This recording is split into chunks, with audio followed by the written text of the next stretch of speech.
It was 5:47 p.m. on a Friday. I was in my cube, sipping cold gas station coffee and skimming error logs for the last sync cycle. The day was long, stupid, and done. Midwest routing had glitched for about 4 minutes. Nothing major, just a hiccup in the regional load balancer.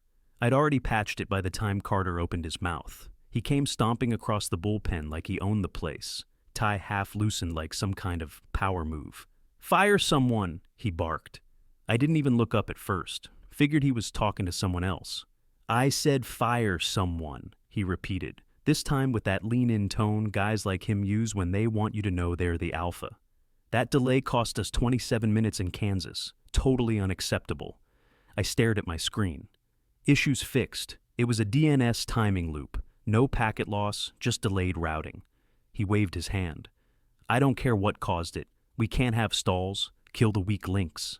That's how Carter operated. No context, no interest. He wanted blood for a paper cut.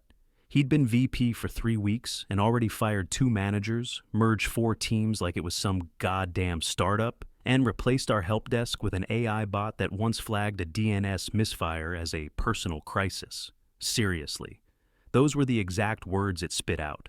For 16 years, I kept Trigate's backend running, built half of it from scratch. Custom scripts, layered sync trees, audit logs no one but me could read. Carter didn't care. He was buzzwords and bootcut suits, talking agile this and scalable that. I kept my mouth shut. That's always been my play. Stay invisible, keep the system breathing, let the suits burn each other out. But then he stopped, right outside my cube. "You're next if I see another stall," he said. Just like that. No conversation, no warning. Then he walked off, back to barking into his phone like he hadn't just fired a warning shot at the one guy who actually knew what the hell was going on. Quick note, before we go further, tell us which country you're watching from. I looked down at my terminal. My hands were steady, but my jaw locked tight. The sync report was green across the board. The system was healthy. He didn't want solutions. He wanted control. I logged the patch. Didn't say a word. Didn't pack up. Just sat there, staring at the screen, and flipped to my maintenance console. I stayed. The place emptied out around me. Keycards dinging at the elevators, small talk fading into silence, the janitor dragging his mop bucket across the tile by 6:30. I kept typing. No one said goodbye. I ran the final tests on the new fulfillment script. Clean compile. Load checks passed. I tagged the update in the log like always. V7.3 F scheduler clean. Boring. Safe. Then I opened a separate shell window. It was buried 3 layers deep in a maintenance directory that hadn't been touched since 2019. You'd have to know exactly where to look, and even then, you'd need the right permissions. Fallback Protocol 7. I didn't write it for revenge. I built it as a failsafe, back when we still had leadership that understood words like redundancy and system trust. If the back end ever got hijacked, misconfigured, or just plain abused, the protocol would kick in. Nothing flashy, no wipe, no meltdown. I keyed in the trigger. The screen blinked once, no sirens, no warnings. Then I closed the terminal, shut down my station, and grabbed my bag. As I headed out, I passed Carter pacing the hallway like a mad dog, yelling into his headset about unacceptable latency in the Texas load zone. I didn't say a word. He didn't even notice me. Outside, the sky had cracked open. Rain slid down my windshield in slow sheets, fat and lazy. I sat in my car a moment, engine off, just watching it streak the glass. I didn't feel angry. I didn't feel much of anything. Just done. 16 years of holding this place together with code and caffeine, patching holes no one even knew existed. And I get a hallway threat like I'm some intern that missed a shift. I've seen suits like him come and go, all noise and no clue. Let them run it, I thought. Let the system follow the rules they think they understand. That weekend, I shut everything off. No email, no Slack, no phone. Saturday morning, I hiked Red Bluff with an old thermos of black coffee and a bag of peanut M&Ms. No earbuds. Just boots on gravel, sun poking through pine needles, wind in my ears. Sunday, I dug my old Telecaster out of the garage and played half a dozen riffs I hadn't touched in years. My fingers stung. It felt good. I slept that night like a brick in mud. By Monday morning, I had 17 missed calls and 42 emails from Trigate, none of which I opened. The system didn't crash, it didn't burn, it obeyed the rules, my rules. Order intake was still live, invoices still posted, but fulfillment stuck in a loop. Every decision queued behind a handshake key no one else had. The system waited and waited. They thought it was a server lag. They thought it was a sync error. They ran diagnostics, rebooted clusters, cross-checked warehouse loadouts, and got nothing. Carter probably screamed through half a dozen Zooms, waving charts and barking at people who'd rather chew glass than deal with him. Meanwhile, the back end sat in safe mode, lights on, eyes open, but deaf. And I spent that Monday morning at Pete's Tire and Lube, waiting on a valve stem replacement, sipping free burnt coffee from a paper cup. I scrolled through the headlines, checked the weather, and deleted every alert that popped up from Trigate. I knew exactly what was happening. I just didn't care. Let the system speak for itself. Let them figure out who really kept this place alive. By 9:14 a.m., Monday, Trigate's Texas warehouse flagged 42 missing pallets and 0 successful outbound scans. Ohio was worse. Systems wouldn't even load the pick lists. Orders were queuing up, but nothing moved. They ran a Tier 1 reset. That's standard. Restart the sync server, reinitialize cache, reestablish endpoint calls. But instead of fixing the issue, it scrambled the entire order flow. Suddenly, products listed under the wrong SKUs. One client's order of brake rotors showed up as breakfast bars. Fulfillment bots kept pinging an empty dock in Dayton like it held the cure to cancer. By noon, the ops floor was boiling. I wasn't there, but I knew the signs. Carter was in the war room sweating through his collar, pacing in circles while 2 interns tried to project the dashboard on the wall. "Why are shipments still frozen?" he snapped, stabbing at a touchscreen like that would scare the data into behaving. "We've got clients with 2-hour SLAs calling legal, fix, IT. Nate, the junior dev with the nervous foot tapping, spoke up. "Dean handled this stuff. I think—" Carter cut him off. "He's gone. Don't bring up ghosts. Just roll the system back." That's the thing, though. You can't roll back a safe mode trigger. It's not a glitch. It's a lock. What they had was a perfectly functioning backend that refused to execute logic trees unless it got the right handshake. And nobody had that key. I'd built it to wait. You could scream at it, reboot it, recode workflows. Didn't matter. It would sit there, humming quietly, ignoring every bad command like a stubborn old dog. Support tickets poured in. Clients across 3 time zones reported wrong item shipments, stalled dispatch windows, tracking numbers that circled endlessly in status, processing. By mid-afternoon, a warehouse manager in Oklahoma tried a manual override. His bright idea was to force push order labels through an old admin portal. What he did instead was trigger a loop that reset product IDs across 4 states. I can only imagine the sound Carter made when someone told him that customer orders in Arizona now listed unknown item, weight variable, across 4,000 entries. By Tuesday morning, the number floating around finance was 5.4 million. That's what they estimated in late orders, refund processing, and chargebacks. And that was before SLA penalties. Legal flagged at least 9 separate contracts that had time-bound guarantees. Vendors were threatening to walk. Clients were calling meetings with escalation in the subject line. But Carter just kept saying the same line over and over. "It's a glitch. We'll fix it." He said it on every call, in every meeting. He said it like if he repeated it enough, the code would magically believe him. Meanwhile, the engineers knew better. Nate stopped making eye contact. One of the other back-end devs, a woman named Rochelle, sat hunched in her chair like she expected lightning to strike her screen. I didn't even need to be there to know how it played out. Once a system this big starts failing quietly, people get real quiet too. Nobody wants to be the one who makes it worse. Nobody wants to get fired for guessing. But people were guessing anyway. Slack threads started popping off with rumors. Did Dean build a backdoor? Is this some kind of failsafe? Who knows how it works without him? The answer was no one. I'd been the guy who kept it all running, not because I asked for the job, but because every time something broke, I was the only one who actually read the original architecture logs. They all treated backend like plumbing. As long as water came out of the faucet, nobody cared what pipes carried it. Now they were knee-deep in flooding and looking around like, wait, who installed all this? And Carter? He just kept doubling down, holding meetings, shouting timelines, threatening vendors. By lunch, I got a voicemail from Rochelle. Hey, I don't know if you're watching the dashboards, but, something's not right. No kidding. I deleted the message. I wasn't angry, not even smug, just done. By 3:40 p.m., Tuesday they brought in a consultant, Ezra something.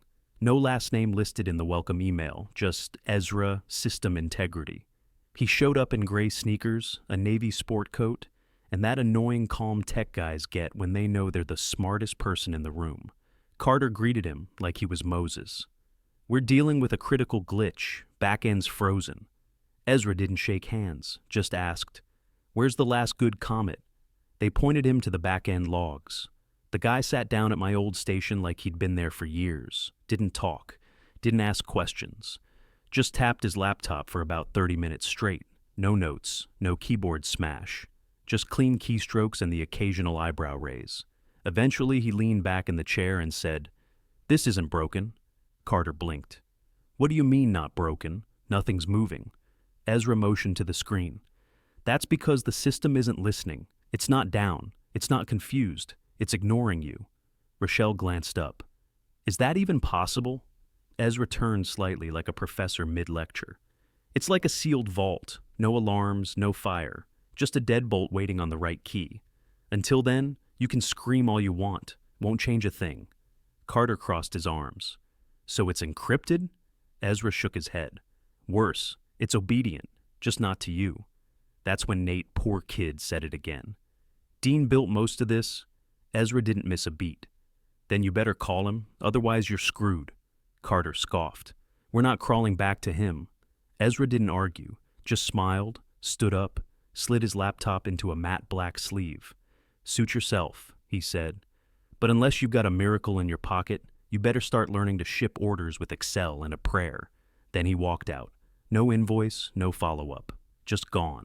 An hour later, I was sitting in my garage with the door cracked, watching the evening creep in across the driveway. I had a beer in one hand, my old Strat across my lap, half-tuned and humming with every breeze. My phone buzzed on the bench. It was Nate. Did you do something?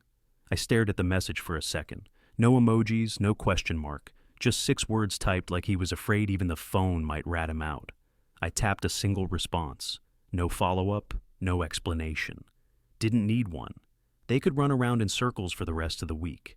My system wasn't broken. It was waiting. The next morning, I was finishing breakfast, black coffee, 2 eggs over medium, when my inbox pinged with the subject line, consulting opportunity, urgent. Didn't recognize the sender at first. HR rep I'd never spoken to. Whole email smelled like desperation dressed in business casual.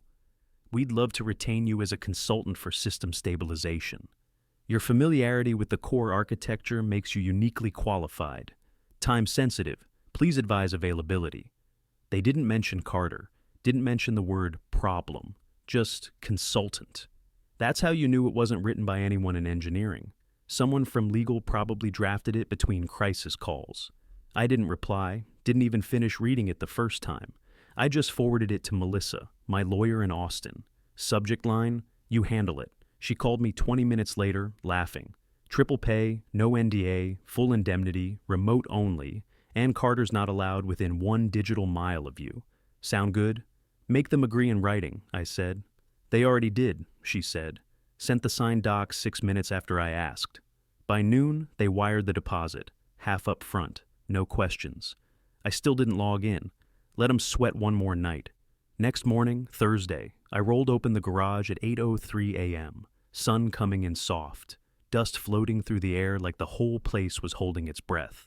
Laptop was already waiting on the workbench. I plugged in the cable, popped open the shell window, and logged into the back end. Quiet. Everything still locked. Orders stalled. Ops frozen mid-cycle. I entered the handshake key. It felt like turning a key in an old truck. No roar, no flash. Just a low hum and smooth idle, like the system had been asleep with one eye open, waiting for my hand. I closed the terminal, took a sip of coffee, didn't even smile. The moment the key took, I sent one message. Just one. To Nate. Give me read-write. Stay quiet. Watch. No greeting, no fluff. He responded in under 60 seconds. Done. That was all I needed. I pulled up the core logic tree, patched 2 minor routines in the scheduler, then loaded the buried execution script, the one nobody knew existed. 3 clicks, 1 passphrase, done.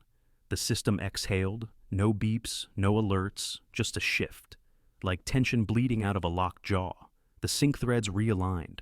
Queue lag vanished. Order flow started sliding into motion, like someone kicked the clutch on a stalled engine. Ohio pushed updates first. Texas followed 23 seconds later. The dashboards began ticking up, status bars turning green one after another. I watched it like I'd watch an old dog come back to life. Slow stretch, head tilt, eyes sharp again. 2 minutes. That's all it took.